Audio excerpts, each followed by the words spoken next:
তোমরা সবাই কেমন আছো?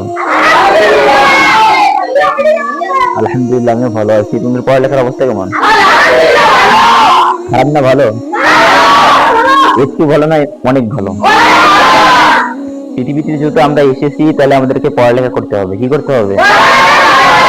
পড়ালেখা ছাড়া কেউ দাম দেবে না। দিবে কেউ দাম? মানুষ দাম দেবে? পাড়ার মানুষ দাম দিবে? পরিবার দাম দিবে? নিজের মা বাবা দাম দিবে? দিবে না। এই জন্য আমাদেরকে পড়ালেখা করতে হবে। এই জন্য আমাদেরকে, মূর্খ থাকলে কেউ দাম দেয়? যারা মূর্খ তাদেরকে মানুষ দাম দেয়? তাদেরকে দাম দেয়। যারা শিক্ষিত তাদেরকে মানুষ দাম দেয়। যারা শিক্ষিত তাদেরকে মানুষ দাম দেয়। এই জন্য আমাদেরকে পড়ালেখা ভালো করে করতে হবে এবং শিক্ষিত হতে হবে এবং নিজের যোগ্যতা বাড়াতে হবে। নিজের কিন্তু আমি যদি খেয়ালি করি, তাহলে কি আমার যোগ্যতা বাড়বে? বাড়বে? যদি বাড়ে তো আজ থেকে সবাই খেয়ালি করি। আমি কত খেয়ালি? বাড়বে? বাড়বে? বাড়বে না। এই জন্য আমাদেরকে সুন্দর হতে হবে, নিজের চরিত্র সুন্দর করতে হবে, একজন ভালো মানুষ হয়ে বাঁচতে হবে। একজন ভালো মানুষ হয়ে বাঁচতে হবে। এমন মানুষ হওয়া যাবে না যে রাস্তাঘাটে চললে মানুষ যেন বলে যে এই তো যাইতেছে একটু টোকাই ফেলেন, কি যাইতেছে রে, এরকম যেন কেউ বলে না। আমি রাস্তা দিয়ে চললে যেন মানুষ আমাকে দেখে সালাম দেয়, কি দেয় রে, মানুষ যেন ভাবে যেন আমি এরকম হতে পারি। মানুষ যেন ভাবে আমি এর মতো হতে পারি। মানুষ যেন ভাবে আমি এর মতো হতে পারি, এর মতো।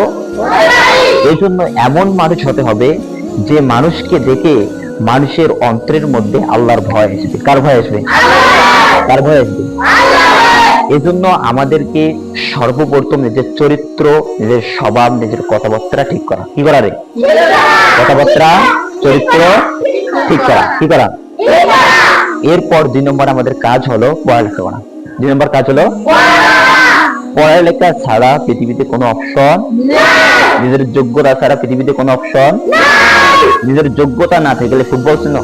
ফুটবল চেনো? ফুটবল, এই ফুটবল যখন যার পায়ে যায় তখন সে লাথি মেরে দূরে সরে দেয়। তখন সে লাথি মেরে দূরে সরে দেয়। যদি ফুটবলে হাত পা থাকতো তাহলে কি মানুষ লাথি মারতো? অন্তত ফুটবল উল্টাটাকে থাপ্পড় মারতো, মারতো না? এই জন্য তোমার যখন যোগ্যতা থাকবে না, যখন তোমার টাকা পয়সা থাকবে না, তখন যখন তুমি মানুষের কাছে যাবা, তখন মানুষও তোমাকে ফুটবলের মতো লাথি মেরে দূরে সরে দিবে। ফুটবলের মতো লাথি মেরে দূরে সরে দিবে। এই জন্য যদি আমাদেরকে মানুষের কাছে সম্মান পেতে হয়, তাহলে 1 নম্বর হলো আমাদের যোগ্যতা অর্জন করতে হবে। যোগ্যতা, জ্ঞান অর্জন করতে হবে। এমন জ্ঞান অর্জন করতে হবে যে জ্ঞান দ্বারা আল্লাহ এবং রাসূলকে যেন আমি চিনতে পারি। আল্লাহ এবং রাসূলকে, এমন জ্ঞান আমাদেরকে অর্জন করতে হবে যেন আল্লাহ এবং রাসূলকে আমরা চিনতে পারি। আমি এমন জ্ঞান অর্জন করলাম যে জ্ঞান দ্বারা আমি গরিব মানুষের মুখের ভাত কেড়ে নেই, এরকম জ্ঞান দিয়ে আমার লাভ আছে কোনো? এরকম জ্ঞান যদি কেউ অর্জন করে, ওই জ্ঞানে আমি লাথি মারি, এই জ্ঞানের মধ্যে আমি লাথি মারি। এই জ্ঞান দিয়ে কোনো লাভ নাই। যে জ্ঞান দিয়ে আমি এই জাতির কোনো উপকার করতে পারবো না, এই জ্ঞান দিয়ে লাভ আছে? যে জ্ঞান দিয়া জাতি আমার কাছে উপকৃত হবে, ভালো কিছু শুনতে পারবে, ভালো কিছু শিখতে পারবে, এই জ্ঞানের আমার দরকার আছে কিনা? যে জ্ঞান দেয়া আমি আল্লাহ এবং রাসূলকে চিনতে পারবো, এইরকম জ্ঞানের আমার দরকার আছে। আর যে জ্ঞান দিয়া আমি আল্লাহ এবং রাসূলকে চিনতে পারবো না, এমন জ্ঞানের দরকার, এমন জ্ঞানের দরকার নাই।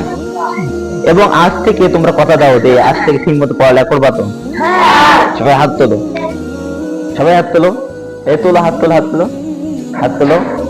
যে আজকে আল্লাহর ঘরে বসে হুজুর আপনাকে কথা দিতেছি, আজকের পর থেকে কখনো নামাজ বাদ দিব না, পড়ালেখা ঠিক মতো করব।